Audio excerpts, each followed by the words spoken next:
You know what time it is. It's 8 a.m., people. It's time to crank up that volume. Welcome to Squawk Box Radio, the place where nothing real happens, and I care what you think about it now. Today in the news, 17 remain dead in a morgue killing spree. The Bra celebrates a pair of historical events today. Police need your help with missing pigs. Say they like to play with straw and sticks. Wolf at large. Scientists claim that bugs flying around with wings are flying bugs. I give up. I'm your host, STD J, the DJ that will not go away, even if you take medication. Today our guest is still Travis Clark. Welcome back, Travis. It's good to be here. You're becoming a regular on this show, Travis. I'm sure with everyone listening, your popularity in town is skyrocketing. Nope, I'm still the same Travis. You don't have people running up to you screaming and wanting autographs or wanting to take pictures with you? I keep to myself mostly. I never seek fame. I do what I believe is right. Well, right about now is a good time for a commercial break. Do you ever feel like you're spending too much time looking for the right tool? Have you ever just wanted to buy an animal for no reason whatsoever? Then come on down to Annette's General Store. Annette's General Store is filled with items that you just can't live without, from simple buckets and bags of feed to high-tech gizmos that tell whether or not your eggs are fertile. Annette's General Store. If you have money, you are bound to buy useless items here. Annette is not responsible for any lost animals once purchased. If you are not fast, don't buy them. And we are back, people. In the studio today is, you know it, Travis.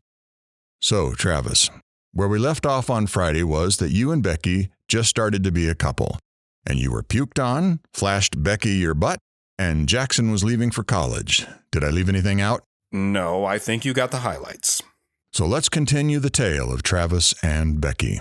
Later that year, the start of the baseball season, Becky and I have been dating for a couple of months now, and things are going good. She opened up my eyes to see a different world than I saw before. She got me reading poetry, and I was really getting into history. I bet she opened a lot of things up for you, and often. She opened her heart, if that is what you are referring to. I was thinking about something a little lower, but yeah, we'll go with heart. Anyways, it was the start of baseball, and we were at practice. See if you can hit this one, man. You gotta throw a strike first. Here it comes. Chad threw the ball. I could tell it was a curve by the rotation of the ball. I sat back on it and swung, making solid contact and drove the ball over the fence. You got lucky. Try it again. You'll know what's coming. Give me your best pitch. That was my best pitch. Come on, you scared? All right, here it comes. I gripped the bat and got ready. The pitch came in. It was inside. I cleared my hips and swung the bat again, sending this one over the fence. Remember when we were young and I used to strike you out? I was trying to make you feel good. Gee, thanks, buddy. Travis, come here. I went over to see what the coach wanted. Travis, I want you to meet Mr. Niles. Nice to meet you, Mr. Niles. Mr. Niles here is a scout for Southern University. He came here to watch Greg play. Well, he's got his eyes on you. Coach. He likes what he's seeing. You keep it up, maybe you could get out of this town, play some ball. I'll try my best. Now go back to practice. Take the field. With that, I put my bat away and grabbed my glove and ran out to center field. I was nervous, excited, but then I remembered what Becky told me. Take 3 deep breaths and count to 10. I focused in, and Chad was up to bat. You ain't going to get me out. The pitch came in, and Chad hit it deep right center. I tracked the ball and ran in a line to get it. I got to the warning track, felt the wall, and jumped as high as I could. When I came back down, the ball was in my glove. No way, man. How? I threw the ball back in. Chad couldn't believe it. The rest of the practice seemed to go like a blur. I was running, diving, and throwing runners out. It was like I could do nothing wrong. Was Becky there to see you? No, she didn't go to the practices usually. She was usually doing schoolwork or babysitting my younger brother. Oh, come on. She's a babysitter, too. My fantasies are running wild now. She would only babysit when my parents had to go to town. My mom was pregnant and she was seeing the doctor quite often. In fact, last month, she was put on bed rest. We finished up with practice and the scout said to me, "Kid, I like what you got. I've talked to your coach here. He says you're the best player on the team. I'm going to make some phone calls, and let's say we talk to your folks next week about you playing some ball for us." Yes, sir. That would be great. With that, the scout walked away.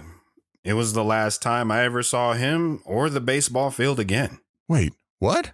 I went home and told Becky about the practice. I can't believe it, Travis. I'm so excited for you.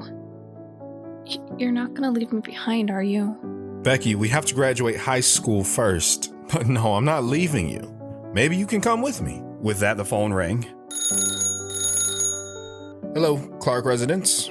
Travis, I'm not coming home tonight. They're going to induce labor on your mom. I'm staying here to be with her. Okay, Dad, I love you. There is some money on my dresser. Order some pizza if you want. With that, he hung up.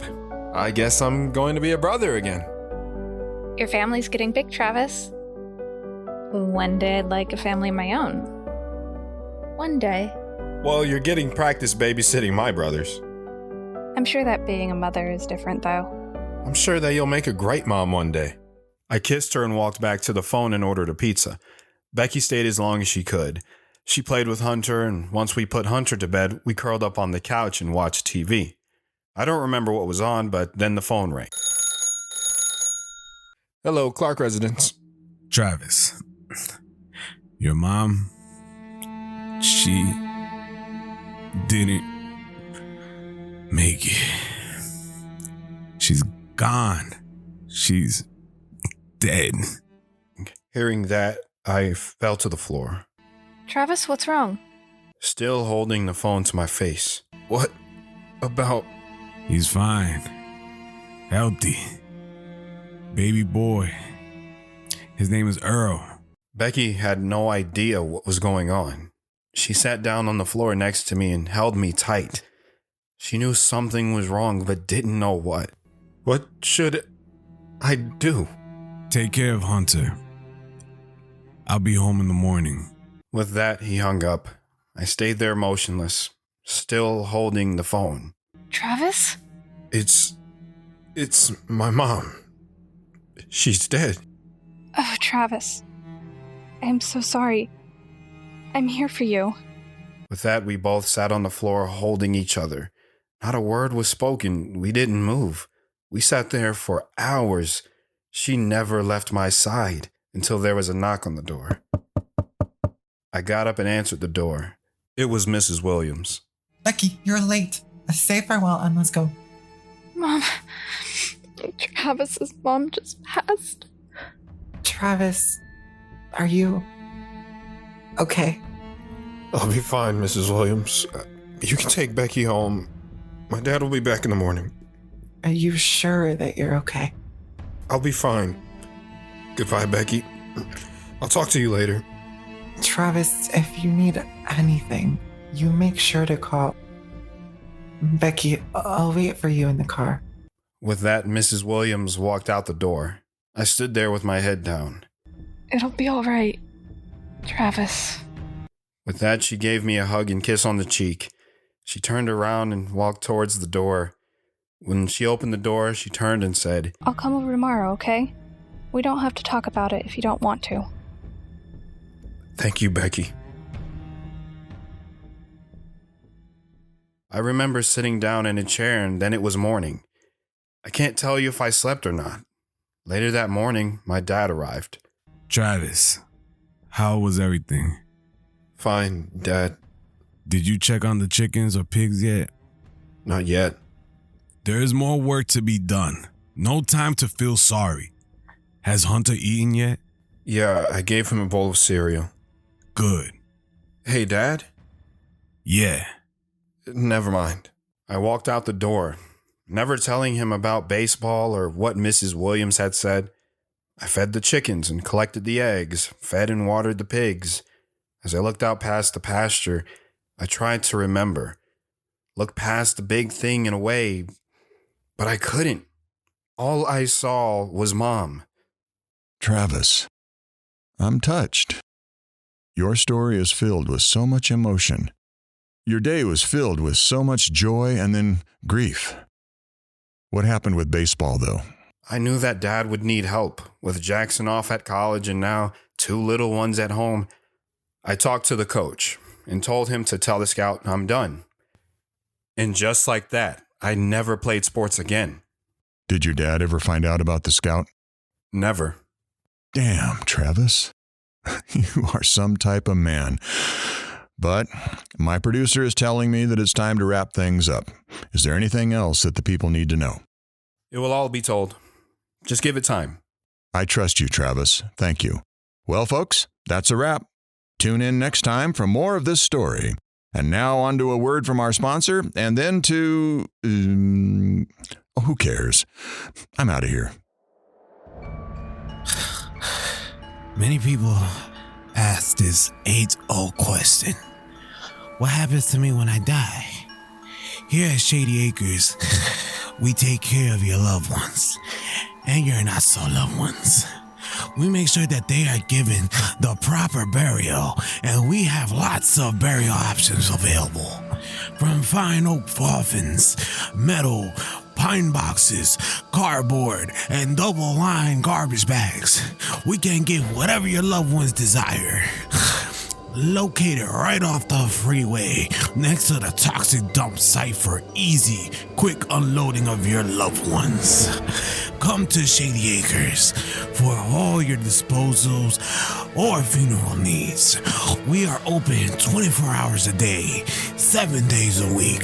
Next time you stop by, try our express options. If you're in a hurry to let your loved ones start their afterlife experience.